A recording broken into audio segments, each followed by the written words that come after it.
learned from 2010. Yeah, watching 2010 really motivated me. I was like, right, World's Strongest Man has the top 30 athletes in the world. You cannot think you're good enough to just coast. Yeah. So I was kind of absolutely determined this year that I was going to make the final. I was not going to kind of hold back until I got through to the final. Yeah. And that's kind of exactly what I did. You know, every event I took it seriously. I tried to do my best. I had a couple of events that were really good for me, such as the squat. Yeah. Ended up winning the squat again. 4 years in a row I'm undefeated at that event, so I'm quite proud of that. Yeah, defending champion at that. Yeah. And a couple of events that aren't my strongest events, such as keg toss, an event I used to be terrible at. I've been working hard on it. Oh, the trainer, isn't it, Laurence? Keg toss, really? I went and got a keg and threw it over a tree. You've got to be careful, though, haven't you? You have to have a bit of room around that, don't you? You know.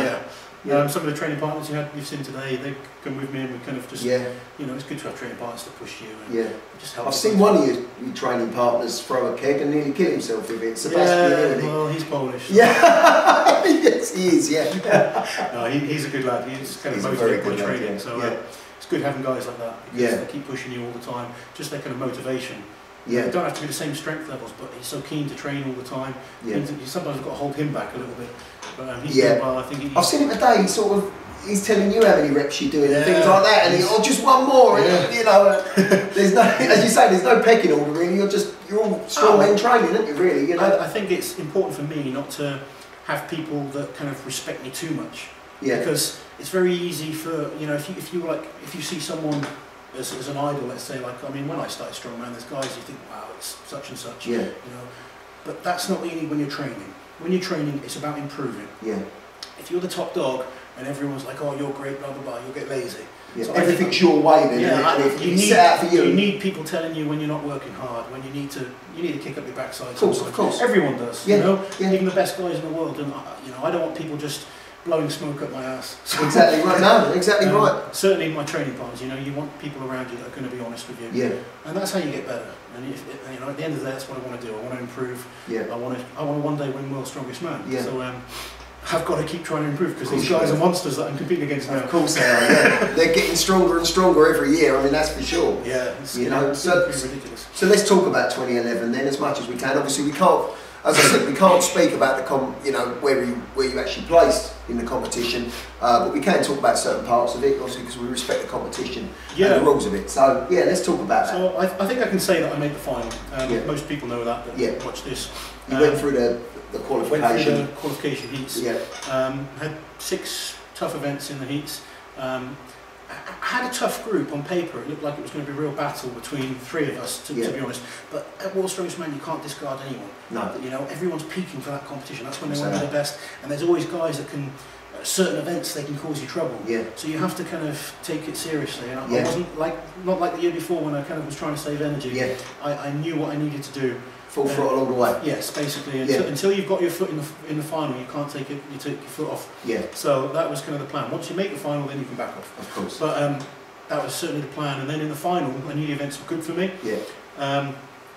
And I won't say how I did, but I was pleased with how I did. Yeah. I always want to do better. Yeah. I want to win World's Strongest Man one day, and I believe I can. But you have to kind of sometimes enjoy the ride a little bit. Sometimes I'm kind of critical of this myself, and I know a few of the other guys are. I've kind of always just looking at the negatives. Yeah. But you sometimes got to sit back and look at the positives. I've had a great year this year. I've won a few international competitions. I've been top 3 in almost every international I've done. Yeah. I've broken British and world records. You know, I have to sit back and think 2011's been a good year. Yeah. And it's something I still want to build on for next year. So, superb. Hopefully, I hope you do, mate. Keep improving. Hopefully all these boys chasing, keep pushing us. Yeah. And they come through as well when they get their chance. Well, they're getting good, so I'm going to have to keep working. You're at a good age, aren't you, Laurence? Because, I mean, as you say, 28, you're 29 on Christmas Day. Mm-hmm. You know, that's no age to be a strongman, is it? You know, that's just a young age. It's young for strongman. I'm still like one of the younger top guys in the country, I'd say. There's some good young guys coming through. But I think apart from Jack McIntosh, obviously the youngest British guy at World's Strongest Man. That's superb. So, that's superb. I've got a few more years left in me. You have, yeah. Do you ever? I'm not going to talk about retirement. I'm just going to. I don't want to retire you off too early. You know, blimey, at 28 years old. But do you have a date in your head or a time when that you've set in your head maybe, or think about, you think, oh, I don't want to do it past 35, I don't want to do it like, I don't so much think of like numbers so much, but I don't want to be turning up to competitions and getting worse. Yeah. Or even like placing lower. If you feel yourself going backwards. Yeah, it's difficult to do. It's difficult to kind of retire at the right time. But I want to be able to think, right, I'm probably if I'm past my best, I want to stop. I'm certainly, within the next couple of years, going to back off the amount of competitions I'm competing. Yeah. This year I've done a ridiculous amount, and I'll probably do quite a lot next year, but then after that I think I need to save my body. Yeah. Because strongman's so brutal, I need to back off the amount of competitions. At the moment I'm trying to do it professionally, so it's very difficult in strongman to make a living from it. You've got to compete a lot. Unless you can get some decent sponsorship, it's very difficult. So I have done a lot of competitions this year. Strength Shop UK. They'll be happy with that. Yeah. So any companies out there that are trying to help athletes is great. Help them. Yeah. I've said this in an interview loads of times. Any companies out there, protein companies, whatever you are, back these boys, because they need. You've obviously got your sponsors and that, but probably always looking for new sponsors. Any sponsors are welcome. Of course, getting some good TV coverage at the moment. So, It's in the paper yesterday. Yeah, been in Daily Star. Daily Star yesterday. Daily Express recently. Yeah, just done a few radio interviews, and then just come from a radio interview today. Got a lot of shows on Channel 5 coming up. So yeah, that's superb, because it's good for you, Laurence. It's good for the sport, and the sport needs publicity, because it's an entertaining sport, and in my opinion, and probably your opinion and all, it don't get enough publicity. So no, definitely. So listen, we've got to move it forward there. So let's talk about your ambitions, mate. I know your ambitions to win World's Strongest Man. Yep. Do you have a time span for that? Do you think it's you're kicking on now? Realistically, if I want to win World's Strongest Man, I need to do it within the next 3 years. Yeah. I don't think the guys coming through that. If you look at guys like Brian Shaw, who's kind of 22, he was at World's Strongest Man, 6'10" or something like that. Yeah. About 200 kilos. There's more guys like that coming through, and it's very, very difficult to compete against them. Yeah, of course. I don't let the size put me off. Yeah. But I think if I've got a chance of doing it, it needs to be within the next few years. Yeah. Beyond that, there's going to be more and more monsters coming through. And I'd like to kind of get to the point where I know that was my best shot, and then I want to kind of be able to help new guys coming through. At the moment, I'm one of the top athletes, and I want to focus on my career. But I love this sport, and I want to help it as much as I can. So at the moment, I kind of just do my thing of competing, trying to put on good shows, trying to be entertaining. Yeah. But afterwards, I want to get into promoting, hopefully do some commentating and stuff like that. Superb. And stay involved, definitely. You kick me out of a job. Because I'm rubbish.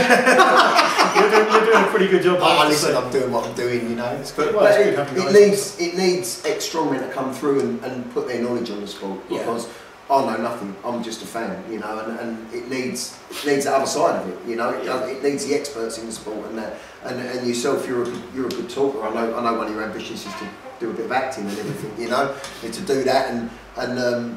Blimey, you can speak, and you and Rob Frampton, I think, would make a great double act, I've got to say, because, and Terry, I'll tell you get Terry talking. He doesn't stop, it's superb. So, listen, when the retirement age comes, whenever that is, there's definitely a future for these boys, that's for sure. And let's hope it's a long time anyway. Hopefully I've got a few more years left. I'd like a little run in it first, But anyway, let's talk something else a minute. Let's just talk Champions League, just to clear something up there. I watch a Champions League, and I enjoy watching you boys out there, and I think it's a great competition. Terry obviously represents the United Kingdom. Yep. And you represent Iran. That's correct. Can you tell us why that is? Because obviously you've obviously got the Iranian heritage, but why can't there be two people from the UK? Is there any sort of particular reason? Obviously, Terry and myself are two of the top guys in the world right now. And Terry is the overall Champions League winner from last year. Okay. So they only unless it's a home country competition, they only like having one guy from each country. Okay. So for me to get more competitions, they asked me if I'd represent Iran, which I have. My father's Iranian. I have an Iranian passport. Okay, that's fair enough. I always see myself as British. Yeah. But this was a way for me to get a lot more competitions. Yeah. Okay. And I'm not ashamed to represent Iran. Of course you're not. No, it's your heritage. My father's Iranian. I'm proud of that. Must make you proud. Hopefully, I hope it does. But and I've got to say, I see myself as British. Yeah. But this is kind of like, it is I'm trying to do this professionally. Of course. And the Champions League run 12 competitions a year. Yeah. It's a chance of doing 12 competitions or nothing. Yeah. You could be looking at like maybe £20,000 or something. Yeah, of course. Listen, so it's mainly just kind of you know, getting more exposure for myself. Superb. And also then it means, you know, if I represented Britain, I'd have to wait for Terry not to do a competition. Yeah. But now if I represent Iran, and Terry's not in a competition, another British guy can still come in, like Rob Frampton's done a film this year. He's covered. So that's right. It's given us all an opportunity. Yeah. Everyone gets that coverage. There's always guys that say, oh, you're representing Iran or things like that, but I represent myself more than anything to start with. You know, I love competing, I love doing strongman. So are you a household name in Iran then? I don't think they know who I am. Well, listen, my dad knows who I am, so yeah, that's amazing. That's the main thing. and you know, you're not taking the place of an Iranian strongman, because I don't think there probably are any. There's been a couple. There's some good ones out there, but I would certainly back myself to win over them. Yeah, well, that's fair enough. And I think the Champions League have been happy with how I've done. They're happy with how I'm performing. Yeah. So you're definitely at the right level anyway. And, yeah, you know, Terry and myself, two of the top guys in the world right now. Yeah. So it's harsh that they only let one guy from each country, but it's what they want to do as an association. You know, they're got to respect their rules, mate. They want different countries represented. Yeah. So it is just purely kind of a way of getting me into more competitions. But lucky you don't have to sing the national anthem when you come out. Yes. Lovely. Well, that's it then. That's lovely, Laurence. Thanks for having me down Thanks here, for mate. coming down. It's a lovely atmosphere in this gym, and you've got some good training people around you and everything. So, listen, for the future, mate, I wish you all the best. Thanks for having me down here. Cheers, buddy. Thank you. And thank you, Laurence. Take it easy. Cheers, Thanks. Mate. Thank you.